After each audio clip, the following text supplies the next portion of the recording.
Meu nome é Elisa, e desde muito cedo eu aprendi que existir dentro da minha família era como estar permanentemente à sombra de alguém que brilhava mais, não por mérito, mas por favoritismo absoluto.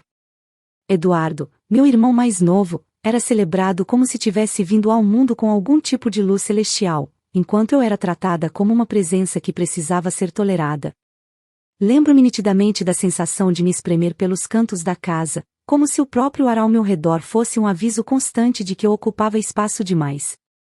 Meus pais diziam que eu era quieta demais, estranha demais, sensível demais, palavras que se colavam em mim como rótulos que eu nunca escolhi, mas que, de alguma forma, determinaram a forma como todo mundo me enxergava.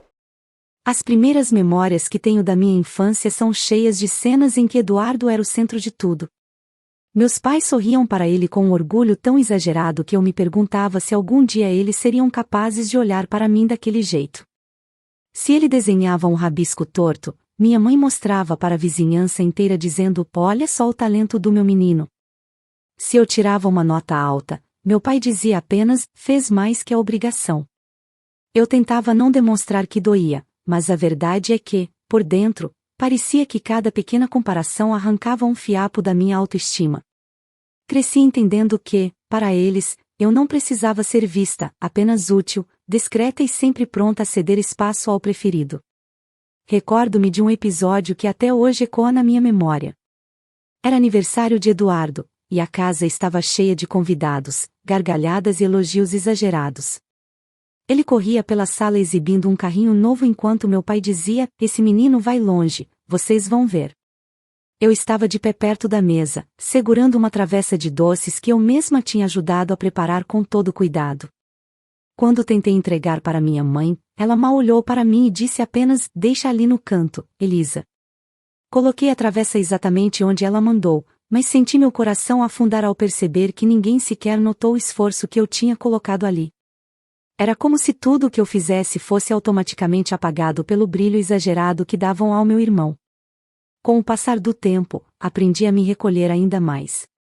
Descobri que quanto menos eu falasse, menos críticas ouviria, e quanto menos eu tentasse chamar atenção, menos olhares de reprovação me seguiam pela casa. As poucas vezes em que tentei me impor terminaram em discussões injustas, onde minha mãe dizia que eu tinha gênio difícil, e meu pai completava que eu precisava aprender a ser mais humilde.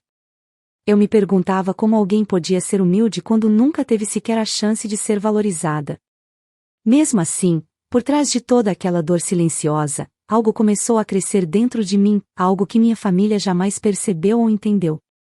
Eu observava tudo, cada detalhe, cada gesto, cada dinâmica. Entendi desde cedo que o mundo não era um lugar onde eu poderia simplesmente esperar por reconhecimento, que eu teria que conquistar tudo sozinha. Talvez tenha sido ali, nos cantos silenciosos das festas, nos olhares indiferentes dos meus pais e nas risadas direcionadas exclusivamente a Eduardo, que minhas raízes de força começaram a se desenvolver. Não era a força de quem é aplaudida. Era a força de quem sobrevive. A força de quem aprende a erguer muralhas invisíveis para impedir que o desprezo alheio corroa o que restou de autoestima. A força de quem tenta todos os dias acreditar que, embora ninguém ao seu redor enxergasse seu valor, ele existia em algum lugar dentro de si, esperando para ser descoberto. Hoje, olhando para trás, percebo que minha infância não foi feita de grandes traumas explícitos, mas de pequenas feridas constantes, feridas invisíveis, porém profundas, que moldaram silenciosamente quem eu me tornaria. E, mesmo que não houvesse amor suficiente para me acolher naquela casa, houve algo que nunca faltou: a certeza de que um dia eu encontraria um lugar onde minha existência não fosse apenas tolerada, mas respeitada. Talvez até celebrada. Mas, naquela época, eu só sabia uma coisa: eu precisava sobreviver à infância para descobrir quem eu realmente poderia ser. Quando completei 18 anos, algo dentro de mim se rompeu de forma definitiva, como se a última costura que ainda me prendia àquela casa finalmente tivesse se desfazido. Eu já não era mais a menina calada que observava tudo à distância, eu era uma jovem sufocada pela constante sensação de não pertencer à própria família. Lembro-me nitidamente da noite em que decidi ir embora. Minha mãe discutia comigo por algo trivial, como sempre fazia, e em determinado momento disse, sem hesitar: "Você nunca será ninguém." Aquela frase entrou em mim como uma lâmina afiada. Não era a primeira vez que eu ouvi algo assim, mas foi a primeira vez que senti que, se permanecesse ali, eu acabaria acreditando plenamente nisso. Quando fechei a porta do meu quarto naquela noite, tudo estava tão silencioso que até meu coração parecia bater mais alto do que deveria. Sentei na beirada da cama e olhei ao redor, o espaço que por anos deveria ter sido meu refúgio, mas que sempre carregou um peso sufocante. As paredes eram pálidas, sem qualquer marca de carinho ou incentivo, a escrivaninha tinha arranhões antigos de momentos em que eu tentava estudar enquanto ouvia gritos no corredor, a pequena janela deixava entrar a luz fraca do poste da rua, e, pela primeira vez, eu enxerguei naquele feixe de luz uma possível saída. Abri meu armário e comecei a arrumar uma mala pequena. Algumas roupas, meus documentos, um livro que me lembrava de sonhar e os poucos objetos que tinham algum significado real para mim. Eu tremia, mas não era de medo, era de antecipação. Saí na madrugada para evitar perguntas. Desci as escadas com passos leves, como se cada degrau fosse uma despedida silenciosa de tudo que me machucou. Quando alcancei a porta principal, por um instante hesitei, esperando ouvir alguém me chamar, pedir para eu ficar, dizer qualquer palavra que soasse minimamente como afeto. Mas a casa permaneceu em completo silêncio. Abri a porta e senti o ar frio da madrugada tocar meu rosto como um aviso de que o mundo lá fora seria duro, mas pelo menos seria meu. Atravessei o portão e deixei para trás não apenas um endereço, deixei para trás tudo o que me diminuía. Os primeiros meses longe da minha família foram de uma dureza que eu jamais poderia ter previsto. Eu trabalhava como assistente administrativa em um pequeno escritório e, todas as noites, depois de longas horas sentada respondendo telefonemas e organizando papéis, eu ia para casa exausta, mas determinada. Morava em um quarto apertado, com paredes tão finas que eu ouvia os vizinhos conversarem, mas era meu espaço, e isso bastava para me dar forças. Estudei administração à noite, às vezes lutando contra o sono, às vezes lutando contra o desânimo. Havia dias em que me perguntava como uma pessoa como eu, sem apoio familiar e sem qualquer privilégio, conseguiria seguir adiante. Mas sempre que essa dúvida surgia, eu lembrava da frase, você nunca será ninguém, e transformava aquela dor em combustível. Foi nesse período que descobri algo importante sobre mim. Eu tinha uma capacidade incomum de observar padrões, analisar situações e encontrar soluções onde outros só viam problemas. No escritório onde eu trabalhava, eu absorvia tudo. Observava como os gestores tomavam decisões, como as finanças eram distribuídas, como a empresa lidava com crises e como cada funcionário reagia à pressão. Um dia, quando o gerente comentou em voz alta que não sabia como resolver um impasse com um cliente importante, eu tomei coragem e sugeri uma abordagem. Ele me olhou com surpresa e respondeu, explique melhor isso. Quando terminei de explicar, ele ficou em silêncio por alguns segundos e disse, vamos tentar do seu jeito. E funcionou. Ali, naquele momento simples e quase discreto, algo dentro de mim brilhou pela primeira vez. Eu percebi que minha mente, aquela que sempre fora subestimada, tinha valor. E não era um valor pequeno. Era um valor que podia ser transformado, lapidado, usado para construir algo grandioso. Passei a me dedicar ainda mais, estudando cada detalhe, cada processo, cada conversa entre os diretores. Comecei a enxergar, com clareza crescente, que eu não precisava de uma família que me aplaudisse. Eu podia construir minhas próprias palmas. Não foi um processo rápido, nem fácil. Houve noites em que chorei de cansaço, dias em que duvidei de mim mesma e momentos em que senti que o mundo estava grande demais para alguém tão desacreditada desde o início. Mas, ainda assim, continuei. Porque algo dentro de mim pulsava com força, a certeza silenciosa de que, apesar de tudo que tentaram me fazer acreditar, eu tinha nascido para vencer, não para ser diminuída. E foi exatamente essa certeza, tecida a partir da dor e da resiliência, que se tornaria a base do império que eu construí anos depois, quando deixei de ser invisível para me tornar irrefutável. Eu nunca tive pressa para vencer. Talvez porque, depois de tudo que vivi, aprendi que as maiores construções são feitas no silêncio, longe dos olhos que torcem contra, longe das vozes que dizem que você não consegue. Depois de alguns anos trabalhando naquele primeiro escritório, aprendi tudo o que podia aprender ali. Senti que havia chegado no meu limite naquele ambiente, como se o teto fosse baixo demais para quem finalmente tinha descoberto que podia voar mais alto. Foi então que tomei a decisão mais ousada da minha vida: abrir minha própria empresa. Eu lembro exatamente da manhã em que assinei o contrato da minha primeira sala comercial. Era pequena, com paredes brancas, 2 janelas estreitas e um cheiro de tinta que parecia anunciar um recomeço. A sala estava vazia, ecoando meus passos, mas dentro de mim havia uma promessa silenciosa: eu faria aquilo crescer, nem que levasse anos. Levei minha mesa usada, um computador que travava de vez em quando e contratei os primeiros 4 funcionários, pessoas que acreditaram no meu projeto mesmo quando ele ainda era só uma ideia numa folha impressa. Viramos uma equipe, não porque tínhamos recursos, mas porque tínhamos fome de conquistar algo maior. Eu trabalhava como se cada dia fosse decisivo. Estudava tendências de mercado na madrugada, aprendia técnicas de investimento enquanto tomava café barato e acompanhava cada cliente com a atenção de quem lida com algo precioso. O que começou como um pequeno escritório de consultoria financeira logo se transformou em uma empresa de investimento sólida, respeitada, procurada por empresários que precisavam de soluções rápidas e precisas. Meu diferencial era simples, mas poderoso: eu enxergava o que os outros não viam. Antecipava movimentos, calculava riscos com precisão quase instintiva, e tratava cada acordo com o cuidado que nunca tiveram comigo. Com o tempo, clientes começaram a indicar novos clientes, e o nome da minha empresa começou a circular em círculos importantes.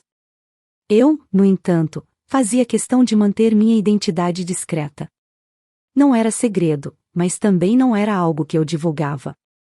Meu nome não aparecia em revistas, eu não dava entrevistas, não fazia discurso em eventos. Eu queria que meu trabalho falasse por mim, e ele falava, autossuficiente para atravessar portas que eu nunca imaginei abrir. Quando a empresa completou 3 anos, recebi uma proposta que mudaria tudo: a chance de comprar um prédio inteiro para ser a nova sede. Lembro-me de entrar naquele edifício pela primeira vez. Era enorme, revestido de vidro, com um saguão iluminado por um lustre que parecia cair do céu. Cada andar tinha potencial para abrigar algo maior do que eu sonhara nos meus momentos mais ousados. Assinar aquele contrato foi como selar um pacto com a versão mais jovem de mim mesma, aquela que um dia saiu de casa com uma mala pequena e nenhuma garantia de sucesso. Era minha forma de dizer: você conseguiu. A nova sede trouxe mais responsabilidade, mais visibilidade e, consequentemente, mais respeito. Meus funcionários me tratavam com admiração sincera, mas, acima disso, com confiança. Eu os valorizava porque sabia exatamente como era ser subestimada, jamais permitiria que alguém trabalhando comigo sentisse o que eu senti na minha infância. Criei um ambiente onde todos podiam crescer, e, juntos, crescemos. O mais curioso de tudo é que, à medida que meu império silencioso prosperava, minha família continuava completamente alheia ao que eu tinha conquistado. Quando me viam em encontros ocasionais, falavam comigo como se eu ainda fosse aquela garota apagada que morava nos cantos da casa. Era quase irônico. Para eles, eu continuava sendo uma nota de rodapé; para o mundo dos negócios, eu era uma linha central. Passei a entender que talvez esse fosse o maior triunfo que eu poderia ter alcançado: vencer sem precisar esfregar nada no rosto de ninguém. Meu sucesso não era sobre provar algo para minha família. Era sobre provar para mim mesma que eu era capaz, e eu era. Com o prédio funcionando plenamente, com equipes sólidas e resultados impressionantes, eu finalmente entendi uma coisa que mudaria completamente a forma como eu olharia para o futuro: poder silencioso é o tipo mais perigoso, e o mais libertador. Porque quem nunca acreditou em mim jamais imaginaria até onde eu tinha ido. E, sem saber, estavam prestes a cruzar novamente meu caminho, de um jeito que eles nunca esperariam. Eu sempre soube que minha família só lembrava da minha existência quando precisava de algo, mas ainda assim, por mais que doesse admitir, uma parte de mim continuava tentando manter algum tipo de convivência mínima. Não por eles, mas pela versão de mim que ainda esperava ser tratada com um pouco de consideração. Foi nessa fase, quando a minha empresa já estava consolidada e eu vivia uma rotina de trabalho intensa, que Eduardo apareceu com uma novidade inesperada: sua nova esposa, Camila. Eu me lembro do dia em que nos apresentamos como se tivesse acontecido ontem. A família inteira estava reunida para um almoço que, teoricamente, tinha o propósito de me integrar à nova fase da vida dele. Quando Camila entrou na sala, percebi de imediato o tipo de pessoa que ela era. Tinha um sorriso calculado, daqueles que parece cortês mas não alcança os olhos. Sua postura era impecável demais, sua voz suave demais, sua forma de observar cada pessoa ao redor criteriosa demais, como se catalogasse quem valia a pena e quem ela considerava descartável. Quando Eduardo se aproximou de mim com aquele ar de triunfo exagerado, apresentou-a dizendo: "Essa é a Camila, minha esposa perfeita." A forma como ele pronunciou a palavra perfeita soou mais como provocação do que como elogio, como se estivesse prestes a mostrar um troféu. Camila estendeu a mão com um sorriso elegante e disse: "É um prazer te conhecer", mas seu olhar disse claramente: "Já ouvi falar muito de você, e nada bom." Ela não precisava dizer em voz alta, seu rosto falava por ela. O almoço seguiu com aquele clima de falsa harmonia que minha família adorava manter. Entre uma conversa e outra, percebi que Camila possuía um talento especial: transformar pequenos comentários em ataques sutis. Em determinado momento, enquanto todos elogiavam uma viagem que ela havia planejado, ela me olhou com doçura fingida e disse: "Ouvi dizer que você é meio reservada. Talvez viagens não sejam muito seu tipo." A mesa riu, Eduardo mais alto que todos, como se aquilo fosse uma brincadeira leve. Eu apenas sorri com a mesma neutralidade que aprendi a dominar a vida inteira. Sabia reconhecer quando alguém estava tentando medir minha reação. Com o passar das semanas, ficou evidente o quanto Camila adorava reforçar qualquer narrativa que diminuísse minha presença. Ela se inseriu na família como se sempre tivesse estado ali, trazendo presentes, fazendo elogios aos meus pais e alimentando, cuidadosamente, o favoritismo que sempre existiu. Eu me tornei alvo de comparações constantes, não pelas minhas conquistas, porque elas nunca eram mencionadas, mas pela minha suposta frieza, ausência, falta de habilidade social. Camila cochichava, Eduardo ria, e meus pais engoliam tudo como se fosse verdade absoluta. Não era difícil perceber que ela se sentia ameaçada por mim, mas não pela pessoa que eu era e sim pelo que representava, alguém que não se impressionava com seus jogos. Era como se o simples fato de eu existir sem precisar de ninguém ao redor a deixasse profundamente desconfortável. Eu via nos olhos dela a mesma inquietação que já tinha visto inúmeras vezes na minha infância, a insegurança disfarçada de superioridade. As reuniões familiares, que já eram emocionalmente desgastantes, se tornaram um verdadeiro campo minado. Camila sempre encontrava um jeito de me excluir de conversas, se referir a mim com um ar de pena, ou me colocar como a diferente da família. E Eduardo, como sempre, fazia questão de concordar com tudo que ela dizia, alimentando a imagem que construíam de mim como alguém deslocada, inconveniente e eternamente inadequada. Eu poderia ter cortado laços ali mesmo. Poderia simplesmente ignorar a existência de ambos e preservar minha paz. Mas escolhi observar. Escolhi aprender. Porque, embora eles não soubessem, meu mundo não girava mais ao redor da aceitação deles. E cada uma dessas pequenas agressões me mostrava exatamente quem eles eram, e quem eu nunca mais permitiria que tentassem diminuir. O desprezo que eles achavam que estavam fortalecendo, na verdade, apenas aprofundava uma certeza silenciosa dentro de mim, a de que a distância emocional que eu sempre mantive não era fraqueza. Era autopreservação. E eu estava prestes a descobrir até que ponto essa proteção seria necessária. Eu estava no meu escritório, já tarde da noite, quando ouvi o som da notificação do grupo da família. Normalmente eu ignorava, porque raramente havia algo ali que me incluísse de verdade, mas naquele momento, talvez por cansaço ou por uma esperança ingênua, peguei o celular. Assim que abri a conversa, o ar pareceu sumir dos meus pulmões. A mensagem de Eduardo estava lá, escrita com a frieza de quem não mede consequências: "Não venha ao churrasco do fim de semana. Minha nova esposa disse que você vai estragar a festa." Eu encarei aquelas palavras como se o tempo tivesse parado. Logo depois vieram as reações, risadas, piadinhas, comentários que tentavam parecer brincadeiras, mas carregavam um desdém que eu conhecia desde criança. "É melhor assim, ela não combina com isso", menos uma preocupação. Cada mensagem era um empurrão simbólico que me colocava novamente para fora da própria família, como se eu fosse um estorvo que eles precisavam manter à distância. Por um momento, senti a antiga dor subir pela garganta, a mesma que sempre aparecia quando eu acreditava que, de alguma forma, eles poderiam ter mudado. Eu me recostei na cadeira, respirei fundo e deixei que aquele sentimento me atravessasse. Não lutei contra ele. Não tentando justificar, não tentando entender. Apenas senti. Era uma mistura de raiva, tristeza e um cansaço profundo, tão grande que parecia ocupar cada espaço dentro de mim. Minhas mãos tremiam um pouco, não de medo, mas de indignação. A vida inteira eu tinha sido silenciosamente excluída, mas desta vez havia sido público, explícito, intencional. O pior não foi o conteúdo da mensagem. O pior foi saber que ninguém se incomodou. Ninguém questionou. Ninguém disse isso é exagero.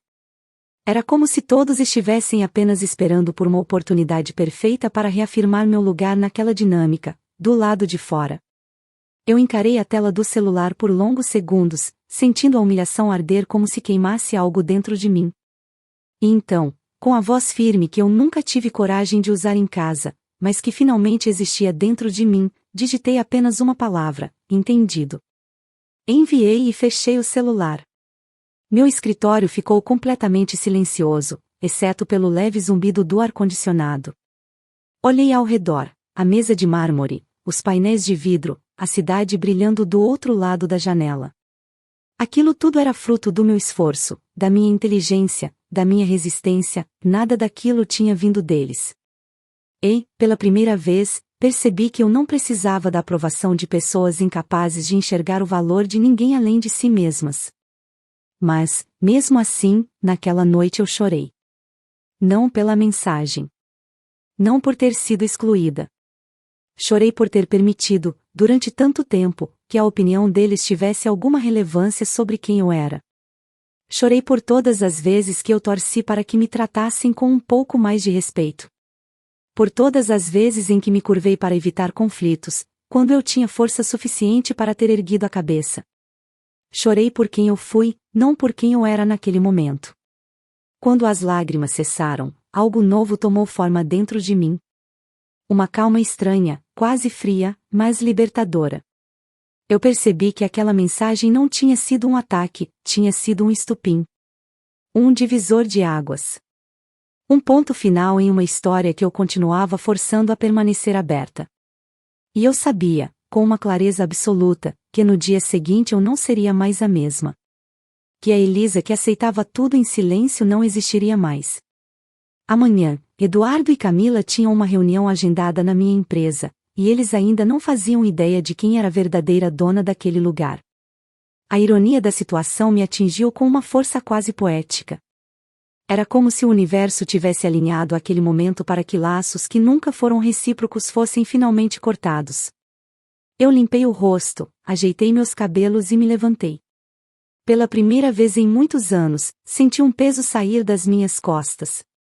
E, em seu lugar, surgiu uma certeza firme e serena: ninguém, absolutamente ninguém, teria mais o poder de me diminuir. O jogo tinha virado. E eu estava pronta. Acordei cedo naquela manhã, antes mesmo do sol tocar as janelas do meu apartamento. Por alguns segundos, enquanto o silêncio ainda preenchia o ambiente, minhas emoções pareciam suspensas, como se meu corpo estivesse consciente antes da minha mente. A mensagem da noite anterior ainda ecoava em algum canto, mas não doía mais, havia sido substituída por uma determinação fria, limpa, quase afiada. Levantei-me com calma, tomei um banho prolongado e escolhi meu traje como se estivesse me preparando para uma guerra silenciosa, um terno impecável, de corte preciso, que transmitia exatamente quem eu era ali: autoridade, controle e ausência absoluta de fragilidade. Quando cheguei ao prédio da minha empresa, o saguão estava silencioso como de costume, mas carregava aquela atmosfera de grandeza que sempre me lembrava do quanto eu havia construído. As paredes envidraçadas refletiam a luz da manhã, o piso polido brilhava como espelho e o som dos saltos ecoava com uma clareza quase cerimonial. Funcionários me cumprimentavam com respeito absoluto, e eu respondia com meu sorriso profissional, discreto, mas seguro. Ali, ninguém me via como a irmã invisível. Ali, eu era a figura central. A dona. Entrei no elevador e, enquanto ele subia até o último andar, senti o ar mudando ao meu redor. Não era ansiedade, era antecipação. Eduardo e Camila tinham uma reunião marcada com a diretoria para tentar apresentar um projeto no qual eu havia mostrado zero interesse. Eles achavam que estariam conversando com investidores importantes, jamais imaginaram que eu era a pessoa no topo da pirâmide. Eu sabia que o impacto seria devastador para ambos. E, de certa forma, irônico. O destino tem maneiras curiosas de conduzir certos reencontros. Quando o elevador se abriu, meus assistentes já estavam à minha espera. A equipe sabia que a reunião seria delicada, embora nenhum deles imaginasse o contexto emocional por trás. Eu apenas havia instruído que os visitantes fossem encaminhados diretamente ao meu escritório assim que chegassem. Minha sala estava impecável, painéis de vidro, mesa longa de mármore escuro, livros organizados, quadros minimalistas nas paredes e uma vista panorâmica da cidade que sempre me lembrava quem eu tinha me tornado. Era o cenário perfeito para um acerto de conta silencioso. Pouco antes das 9, ouvi o interfone tocar. Minha assistente avisou, eles chegaram. Eu inspirei lentamente e me posicionei atrás da mesa, em pé, como se estivesse prestes a anunciar uma sentença. Minhas mãos estavam firmes, meu olhar tranquilo. Nada em mim denunciava a tempestade emocional que um dia eles foram capazes de causar. A diferença é que agora, diante de mim, eles veriam uma versão de Elisa que nunca conheceram, porque nunca quiseram. A porta se abriu, e Eduardo entrou primeiro, falando alto como sempre fazia quando queria impressionar alguém. Eu trouxe todos os documentos que vocês pediram, começou dizendo, sem sequer levantar os olhos. Camila veio logo atrás, vestida com a arrogância habitual, ajeitando o cabelo com aquele movimento ensaiado que tentava transmitir superioridade. Ambos estavam tão imersos na própria confiança que levaram alguns segundos para notar minha presença. Quando finalmente olharam para mim, o impacto foi imediato. Eduardo empalideceu como se tivesse visto um fantasma. Sua postura murchou, a voz travou na garganta, e ele deu um passo involuntário para trás. Camila, por outro lado, congelou completamente. Seus olhos se arregalaram, a boca se entreabriu e, por um instante, acho que ela esqueceu até de respirar. A mão dela escorregou levemente da bolsa, e o barulho discreto do metal batendo na mesa soou como um disparo no silêncio da sala. Ela foi a primeira a quebrar o silêncio, mas não de forma elegante. Um grito afiado, quase instintivo, escapou de sua boca. Você? A incredulidade dela era quase cômica. Era como se a mente dela simplesmente se recusasse a aceitar o que estava vendo. O predador se descobrindo presa. Eduardo tentou recuperar o controle da voz, mas tudo o que conseguiu dizer foi um hesitante: Elisa, o que você? Eu levantei uma sobrancelha, calmamente, e respondi: bem-vindos à minha empresa. Minha voz saiu baixa, firme, carregada de uma autoridade que não precisava ser elevada para ser ouvida. Eles se olharam, desconectados da própria postura de minutos antes. Era a primeira vez em toda a minha vida que os vi sem a máscara da superioridade. Camila parecia desesperadamente tentar refazer mentalmente todas as conversas, todos os comentários, todas as humilhações que acreditava que tinha dito longe do meu alcance. Eduardo parecia finalmente entender que nunca soube quem eu era de verdade. Caminhei até a frente da mesa, com passos lentos, controlados. O som dos meus saltos no chão de mármore ecoava como uma contagem regressiva. Quando parei diante deles, percebi o quanto ambos tremiam. Eu, ao contrário, estava sólida. Vou ser direta, eu disse, mantendo o olhar fixo nos dois. A reunião está encerrada. E vocês estão dispensados. Camila abriu a boca como se fosse protestar, mas sua voz simplesmente não saiu. Eduardo tentou dar um passo à frente, dizendo: espera, Elisa, não é isso que você está pensando, mas eu ergui a mão, pedindo silêncio. Vocês dois estão proibidos de fechar qualquer contrato com esta empresa. E peço que deixem o prédio imediatamente. Minha equipe, preparada para o desfecho, entrou em silêncio para conduzi-los até a porta. Eduardo tentou dizer meu nome mais uma vez, mas eu não respondi. Camila, completamente abalada, segurou o braço dele como se estivesse prestes a desmoronar. A porta se fechou atrás dos dois com um clique preciso, e o silêncio voltou a preencher a sala. Eu fiquei ali, por alguns instantes, respirando calmamente, deixando aquela sensação de encerramento me envolver. Pela primeira vez, eu não era mais a excluída. Não era invisível. Não era a irmã rejeitada. Ali, naquele escritório, naquele momento, eu era dona do meu destino, e ninguém poderia tirar isso de mim. Quando a porta do meu escritório se fechou atrás de Eduardo e Camila, eu fiquei ali, parada no centro da sala, sentindo um silêncio profundo se espalhar ao meu redor. Não era o silêncio pesado que acompanhou minha infância. Não era o silêncio de quem está sendo ignorada ou diminuída. Era um silêncio limpo, poderoso, como se a vida inteira eu tivesse caminhado em direção àquele exato momento, o ponto onde o passado finalmente deixava de ter domínio sobre mim. Pela primeira vez, eu senti que estava inteira. E livre. As consequências começaram antes mesmo que o dia terminasse. Meu celular vibrou tanto que precisei colocá-lo de lado. Mensagens de todos os lados, minha mãe perguntando o que você fez, meu pai tentando soar conciliador com vamos conversar com calma, e Eduardo enviando áudios longos, cheios de pausas, respirações trêmulas e justificativas vazias. Eu ouvi apenas o primeiro. Ele dizia, Elisa, por favor, a gente não sabia, não era para ser assim. Eu pausei a gravação na metade. Aquela súplica não era pelo que ele sentia. Era pelo que ele havia perdido. Camila também mandou mensagens, muitas delas contraditórias. Primeiro tentou um tom superior, você exagerou. Depois um tom acusatório, você planejou isso para nos humilhar. E, por fim, o tom real, o mais sincero que ela foi capaz de ter, por favor, não impeça o projeto do Eduardo. Ele precisa disso. Aquela mensagem revelou tudo. Ela não estava arrependida de nada, apenas apavorada com as consequências da própria arrogância. Eu não respondi a nenhum dos dois. Nos dias seguintes, a queda deles foi inevitável. O projeto que esperavam apresentar dependia totalmente do financiamento que acreditavam que conseguiriam da minha empresa. Sem isso, e sem a reputação que achavam que tinham, ninguém quis se associar a eles. Investidores se afastaram, contratos foram cancelados e, pouco a pouco, Eduardo viu o sonho que tanto alardeava começar a desmoronar. Foi a primeira vez que ele teve que lidar com a realidade sem escorar o peso sobre mim. Quanto a Camila, sua máscara começou a trincar. Ao perceber que não conseguiria manter o status que tanto ostentava, ela começou a se irritar com tudo, com os pais dele, com as próprias amigas, com a vida que não correspondia ao que imaginava merecer. Ela tentou virar a narrativa dentro da família, dizendo que eu era rancorosa, fria, ingrata, mas ninguém parecia realmente acreditar.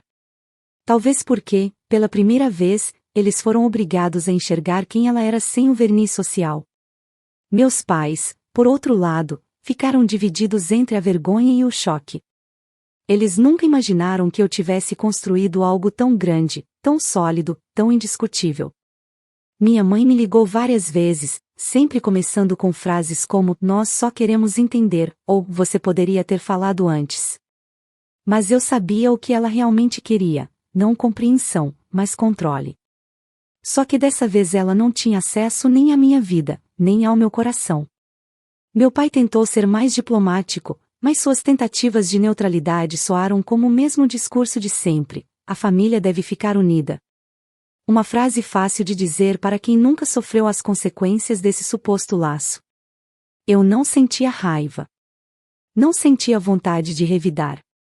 Senti apenas uma serenidade profunda, a paz de quem entende que certos laços não precisam ser mantidos. Eu tomei uma decisão simples, não rompi definitivamente, mas me afastei. Não por vingança, mas por proteção. Respondi apenas o essencial, com educação e firmeza. Nada além disso. Enquanto a vida deles entrava em desordem, a minha finalmente começava a se reorganizar por dentro. Busquei terapia, não para lidar com o que eles fizeram, mas para aprender a não carregar mais o peso emocional de uma história que não era minha culpa.